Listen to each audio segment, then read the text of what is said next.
माननीय मंत्री जी, मैं थोड़ा सा इसका इतिहास जरूर बताऊंगा।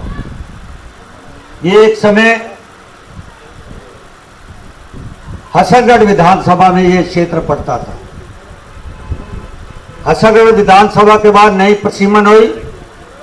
नई प्रसीमन के बाद ये रोहतक विधानसभा में आया है और ये लंबे समय से ये इलाका कटा हुआ है। यहां पर हाउसिंग बोर्ड पुराना बसा हुआ है और चौधरी भूपेंद्र सिंह हुड्डा का इलाका रहा है। वो मुख्यमंत्री भी रहे हैं, परंतु यहां की पानी की निकासी अपने 10 साल में तो छोड़ो, उससे पहले भी नहीं कभी करके दिखाया। और आज आपने ये जैसा कि बताया कि अभी एक हफ्ता पहले 50 mm बारिश आई। इस 50 mm बारिश के अंदर जो वीडियो मेरे सामने दिखाई गई, पूरे रोहतक में कहीं ना कहीं पानी खड़ा था, परंतु इस इलाके में पानी बिल्कुल साफ, क्लीन, नील। और मजे की बात, अभी ये प्रोजेक्ट पूरा नहीं हुआ था। यहां के अधिकारी इसका सर्वे करने आए थे, देखने आए थे। एसडीएम आया था, पब्लिक हेल्थ के एससी एक्शन देखने आए। देखते ही अगले दिन यहां के विधायक में जीप टपक पड़ी और आके बटन दबाकर झूठा चले गए। और कुछ लोगों के साथ लेकर, हालांकि यहां के अधिकारियों के खिलाफ पुलिस के में पर्चा भी दर्ज कराया है कि हमारे यहां से सामान उठाया गया है। ऐसी जल्द लालसा, आप 10 साल मुख्यमंत्री रहे, आप 5 साल विधायक रहे, आप 5 साल अभी विधायक रहे, कभी चिंता नहीं की। आपने चिंता की जैसे राहड़ जोड़ के अंदर, वहां गलियों के अंदर पानी, महावीर कॉलोनी, गुरुनानक किसापुर के अंदर पानी है, आपने देखा है। वहां भी आपने 25 करोड़ का, वहां भी आपने प्रोजेक्ट, और दोनों एक दिन में वो प्रोजेक्ट भी पूरा होने वाला है। एक हफ्ते के आपके हाथों से वहां से आपका उद्घाटन कराया जाएगा। और अभी हमारे यहाँ के विधायक एक महावीर कॉलोनी में रोज जाते हैं, एक फोटो खिंचवा कर आते हैं कि 2 दिन बाद मैं धरना दूंगा, 1 हफ्ते बाद मैं धरना दूंगा। करना कुछ नहीं, कि एसी से बाहर निकले की हिम्मत नहीं है, वो धरना देगा। काम करने वाले भारतीय जनता पार्टी के हमारे नायब सैनिक राधेश्याम ढल पार्षद, हमारे भारतीय जनता पार्टी के हमारे श्री मनोहर लाल जी ने, और वर्तमान हमारे नायब सैनिक जो पिछड़ा समाज के गरीब परिवार के, और आप उनके सहयोगी साथी होने के नाते आज विकास की गति आपने बढ़ी है। माननीय मंत्री जी, मैं आप गर्व से कह सकता हूं, मुझे 5 साल इस रोहतक शहर की जनता ने दिए हैं। आज मेरा रोहतक शहर फाटक मुक्त है, फाटक मुक्त, एक भी फाटक नहीं है।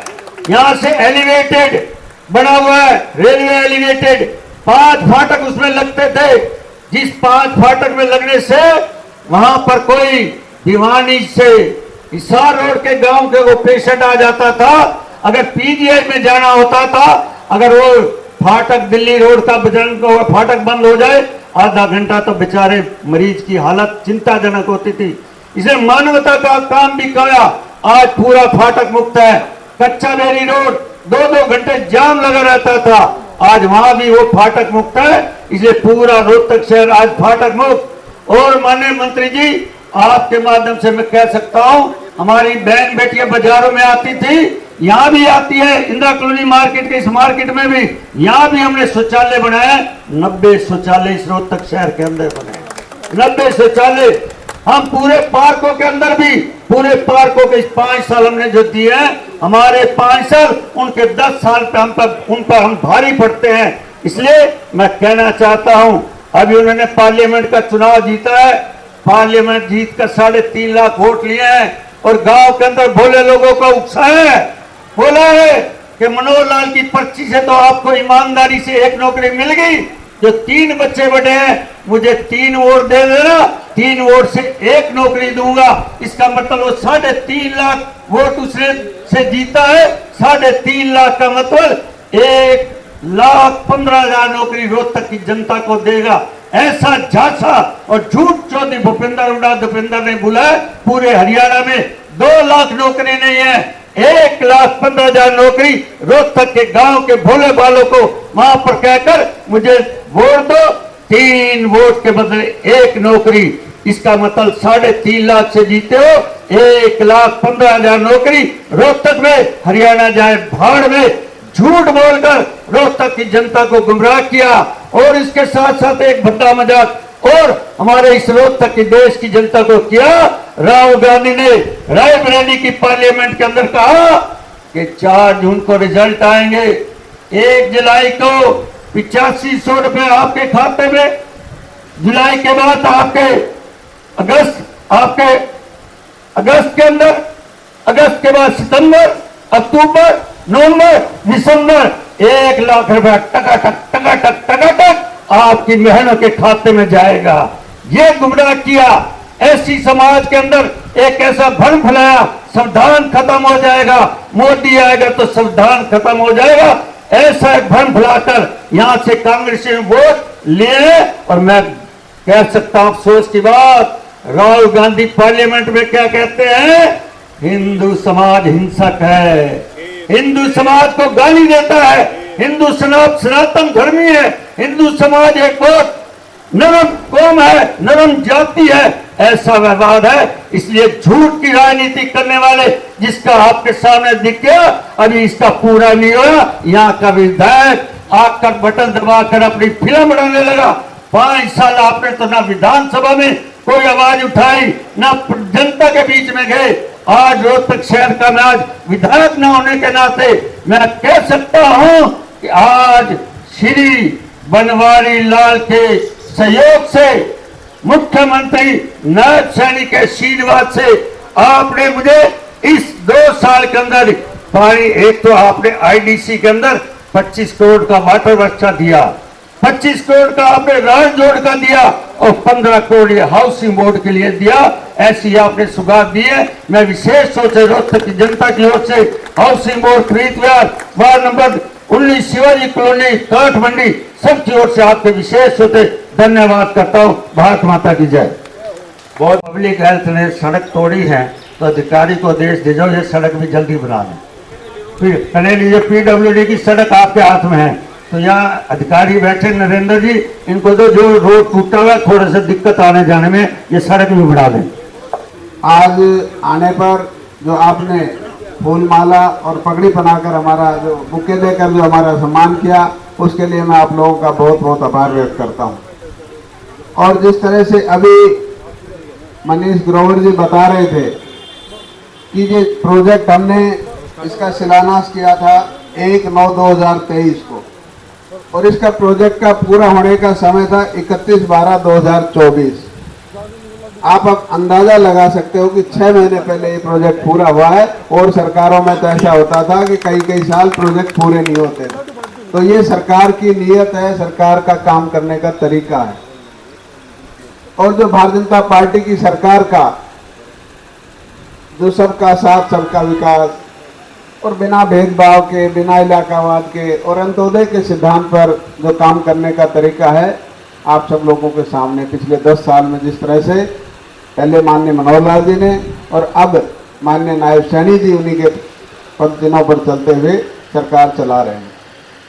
और पिछले 10 साल के अंदर रोहतक के अंदर विभिन्न प्रकार के विकास कार्य हुए हैं और उनका श्रेय माननीय मनीष ग्रोवर जी को जाता है, क्योंकि ये हरदम मैं कई बार देखता रहता था, खुल्लर साहब के पास ही बैठे रहते थे, कोई ना कोई काम लेके जाते रहते थे और उसी का नतीजा आज ये जितने प्रोजेक्ट हम दे पाए आपको, इनकी मेहनत के कारण ही मिल पाए।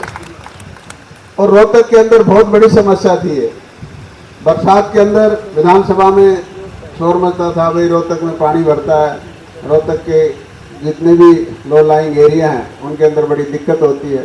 तो इस समस्या का समाधान आपके जो इतने एरिया हैं, एक old housing board, Azad Nagar, प्रीत विहार, छोटराम कॉलोनी, अम्बेडकर नगर, एकता कॉलोनी, कमला नगर, इतने जो क्षेत्र है इनको ये ड्रेन करता है। तो इतने हल्कों की, इतने जो वार्ड है आपकी, इनकी समस्या का समाधान आज आपके हुआ है।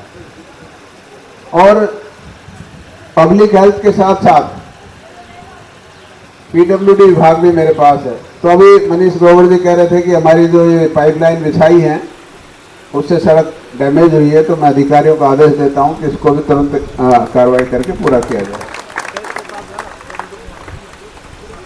और अभी मनीष जी ने कांग्रेस के बारे में बता दिया, जिस तरह से लोकसभा के अंदर कांग्रेस ने जो झूठ बोल करके वोट लिए हैं, और उन्होंने ऐसे झूठ बोले जो संभव नहीं है।